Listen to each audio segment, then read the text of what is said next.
Nós vamos falar hoje sobre fundamentos da corrosão. Meu nome é Vanessa de Freitas Cunha Lins, eu sou professora titular do Departamento de Engenharia Química da Universidade Federal de Minas Gerais, sou professora permanente do Programa de Pós-Graduação em Engenharia Química e em Engenharia Mecânica da UFMG, sou pesquisadora 1B CNPq. Bom, a corrosão é a deterioração de um material, geralmente metálico, por ação de um mecanismo físico, químico ou eletroquímico, associado ou não a esforços mecânicos. A corrosão é um tema bastante importante de investigação e estudo, já que tem sérias consequências econômicas, sendo que o custo da corrosão é avaliado geralmente em torno de 3,5% a 4% do produto interno bruto de um país, podendo chegar até a 9%. E existe uma definição no site Corrosion Doctors de que corrosão é também a degradação das vidas humanas, devido, por exemplo, à presença de metais pesados em nosso organismo, e a degradação do planeta, devido à emissão de gases efeito estufa. Bom, nós devemos estudar, como falei, a corrosão por fatores econômicos, já que o custo anual da corrosão para um país é bem alto, em torno de 4% do produto interno bruto. Devemos também estudar a corrosão por questões de segurança, em termos de perda de vidas humanas, como aconteceu num acidente em 1988 de um avião da Aloha Airlines, que ele tinha 19 anos de uso e naquela época não se fazia uma manutenção adequada das aeronaves. Nesse acidente houve a perda da fuselagem superior do avião a 24 mil pés de altitude, e isso ocorreu devido a múltiplas trincas de fadiga e a presença também de pilha de aeração diferencial nos rebites. O piloto conseguiu aterrissar a aeronave e teve a morte de uma pessoa, de uma aeromoça que estava sem o cinto de segurança atendendo os passageiros. Devemos também estudar a corrosão por questões ambientais, por preservação de reservas naturais e economia de energia. O cientista Purbeck, que idealizou o diagrama de Purbeck, ele estimou na época que na Inglaterra havia uma perda de 25% do aço devido à corrosão. Então, para se repor esse quantitativo de aço, era necessário, né, a produção de mais aço com o uso das reservas naturais e mais uso de energia. Além disso, a corrosão é um tema interessante de estudo por ser justamente um assunto complexo que envolve muitas variáveis simultaneamente. Um dos pontos principais, assim, fundamentais para se estudar na corrosão é a morfologia da corrosão, que indica muito sobre o mecanismo da corrosão. A corrosão pode ser uniforme, de acordo com essa imagem à esquerda, em que se tem uma estrutura de aço carbono em região litorânea. Então, a corrosão cobre totalmente a superfície do aço. Nesse ponto, a gente fala que é uma corrosão uniforme ou generalizada. Agora, a corrosão também pode se dar em áreas específicas, então é dita corrosão localizada. Na imagem da direita, a gente tem os alvéolos, que são orifícios rasos, com um diâmetro geralmente bem maior do que a profundidade. Esse tipo de corrosão pode ocorrer, por exemplo, em aços. Nós temos também como corrosão localizada a corrosão por pits, que são formados geralmente devido à ação, por exemplo, de íons agressivos, como os cloretos, mas também os fluoretos ou brometos, que furam a camada passiva de um aço inoxidável. Esse mecanismo se dá, por exemplo, pela substituição de íons hidroxila, OH- pelos íons cloreto, Cl-, danificando o filme protetor nos aços inoxidáveis e gerando orifícios cujo diâmetro é bem menor que a profundidade. Essa corrosão localizada por pits pode furar a chapa metálica, causando uma perda estrutural grave. À direita, a gente tem uma imagem da corrosão em frestas. A gente tem uns parafusos rosqueados e no parafuso inferior a gente vê que na parte rosqueada a corrosão é bem pronunciada. Nesse caso, no interior da fresta, existe menos oxigênio e provoca uma pilha por aeração diferencial, que a gente vai ver, em que no interior da fresta, onde existe menos oxigênio, ali vai ser o anodo e é onde vai ocorrer a corrosão. Bom, essa corrosão é dita corrosão filiforme e também nos diz muito sobre o mecanismo do processo de corrosão. Essa peça é de aço pintado e ela foi exposta a um ambiente com umidade relativa do ar superior a 85%. Aí a tinta, ela se tornou transparente pela formação de poros na tinta devido à alta umidade relativa do ar e os agentes agressivos da atmosfera, que são a água e o oxigênio, penetraram pelos poros da tinta e produziram a corrosão do substrato metálico de aço. Essa corrosão se dá na forma de filamentos de produtos de corrosão que não se cruzam, devido à repulsão das cargas elétricas. Bom, as pilhas eletroquímicas, as pilhas de corrosão, fazem parte da teoria fundamental da corrosão. Aqui nas imagens à esquerda, nós temos uma ilustração das pilhas de tensão. Nestas pilhas, a corrosão, a região anódica da pilha, se dá nas regiões de maior energia, que podem ser regiões mais deformadas plasticamente, por exemplo. No caso de um prego, as extremidades são regiões mais deformadas e é onde a gente tem o anodo da pilha, sendo a parte intermediária do prego o cátodo.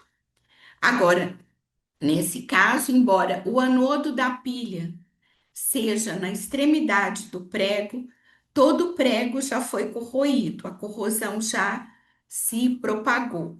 Na imagem inferior, ilustrando também uma pilha de tensão, a gente tem uma imagem metalográfica com grãos de uma liga metálica.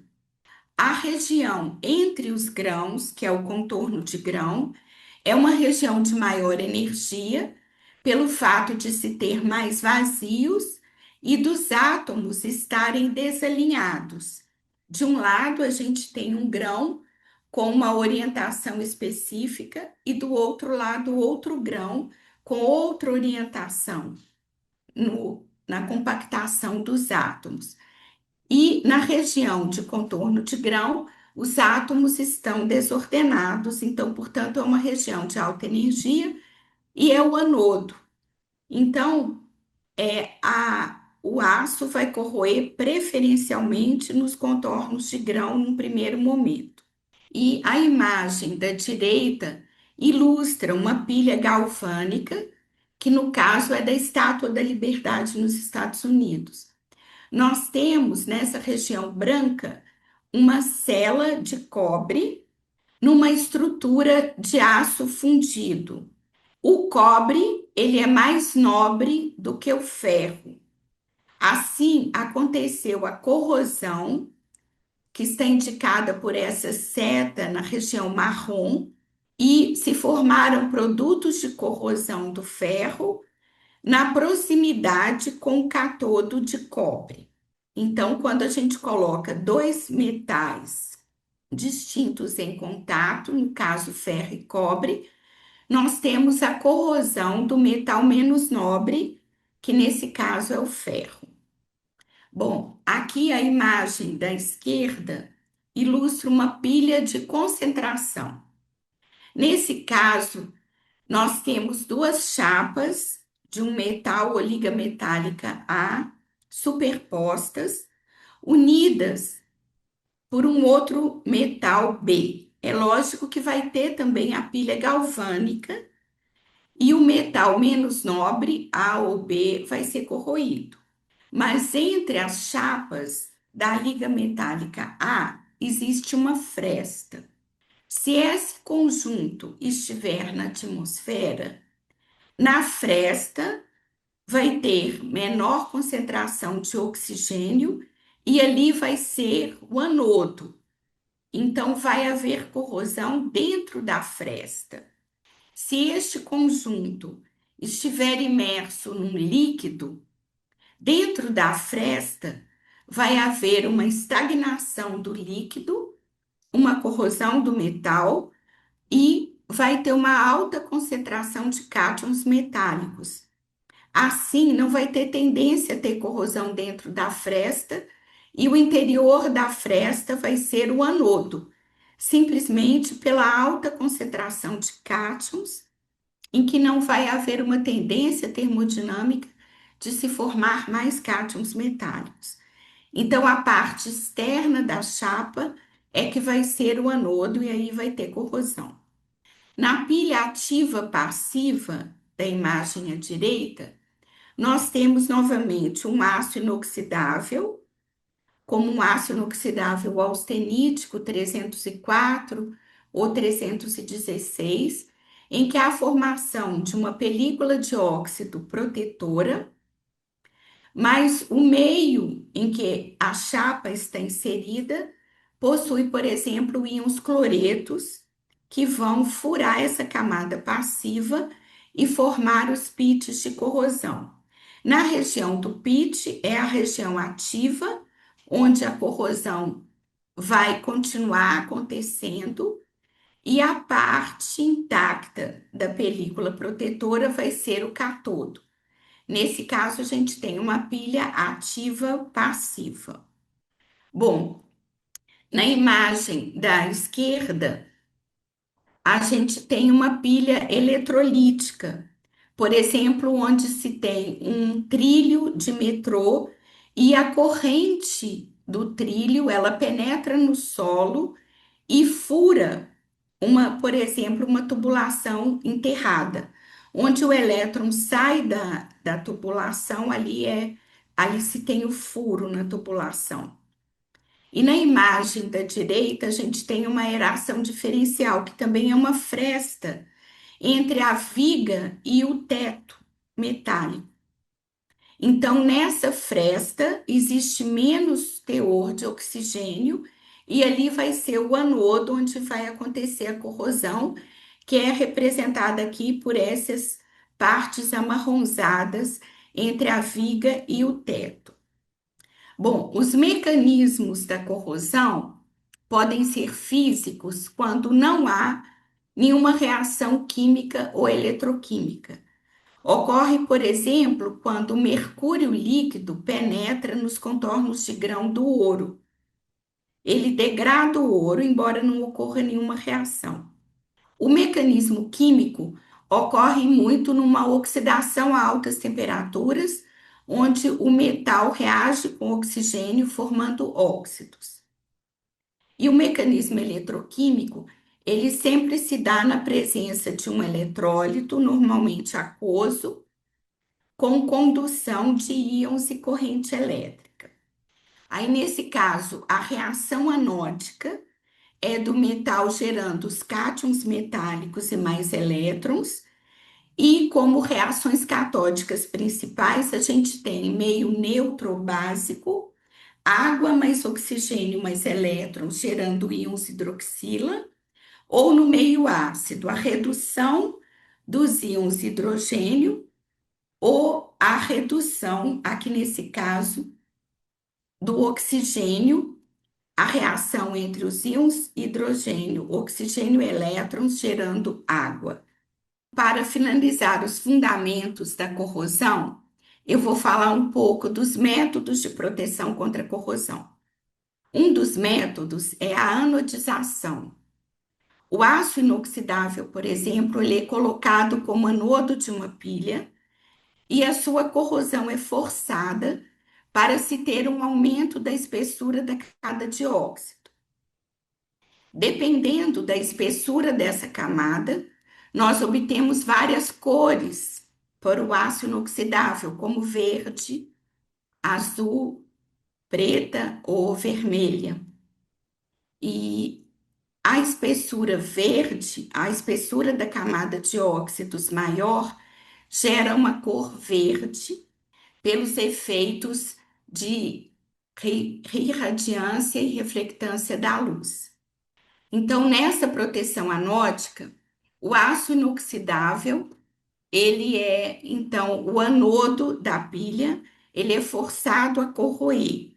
Nesse caso aqui, nós temos um exemplo, por exemplo, para o aço 316, ele é exposto ao meio corrosivo de ácido sulfúrico molar a uma temperatura de 23,8 graus centígrados e a densidade de corrente necessária para passivar o aço, para formar esta camada de óxido, é 2.100 miliamperes por pé ao quadrado, e a corrente necessária para manter a passivação é de 11 miliamperes por pé ao quadrado. Um outro método de proteção contra a corrosão é a proteção catódica por anodo de sacrifício, como nós temos os anodos de sacrifício de zinco acoplados ao casco de navios. Estes anodos vão corroer e vão fornecer elétrons para o casco do navio, que vai ser protegido contra a corrosão. A proteção catódica pode se dar também por corrente impressa. A densidade de corrente requerida para a proteção, IP, é aquela que vai polarizar a estrutura a potenciais inferiores a 0,85 volts negativos. Valores entre 50 e 440 miliampere por metro quadrado têm sido especificados para proteção de estruturas submersas em água do mar.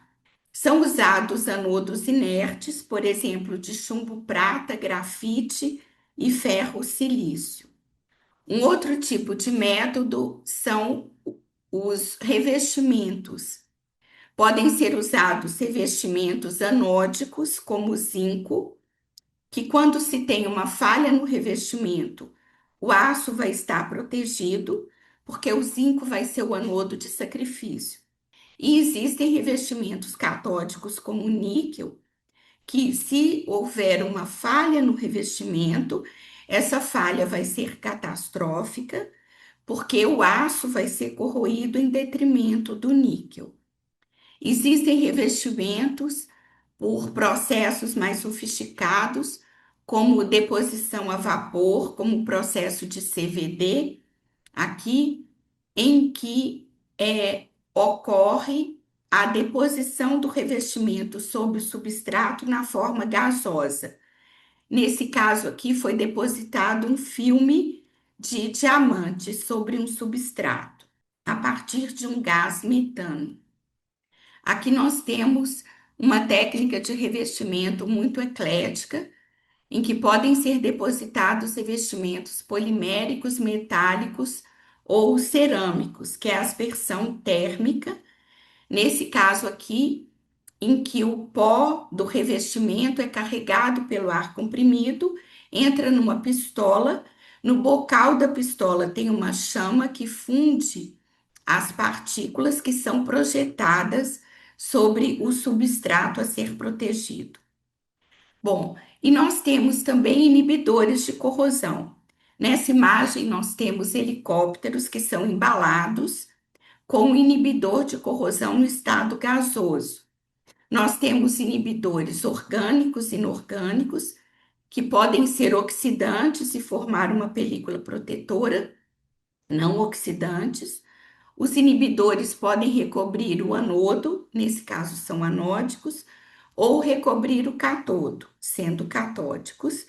E a maioria dos inibidores são inibidores de adsorção, que formam uma película sobre a superfície do substrato a ser protegido.